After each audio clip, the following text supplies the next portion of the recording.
un'emozione stupenda, bellissima, davvero. È il Natale che tutti volevamo, giocarlo in casa davanti a un palasport strapieno con una Coppa del Mondo in mano. Siamo campioni del mondo, ancora non ci crediamo, ma è un bel giorno, un bel Natale.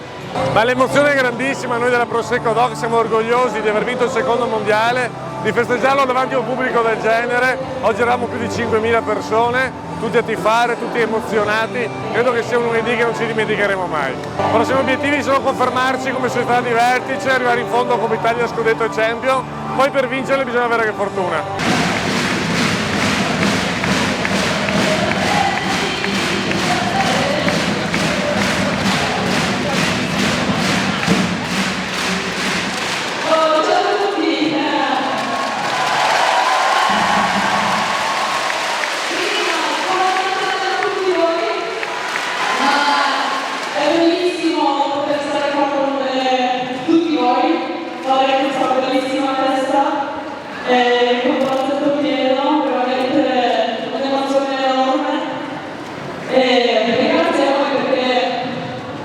Perché noi vogliamo vincere e sono veramente felicissima.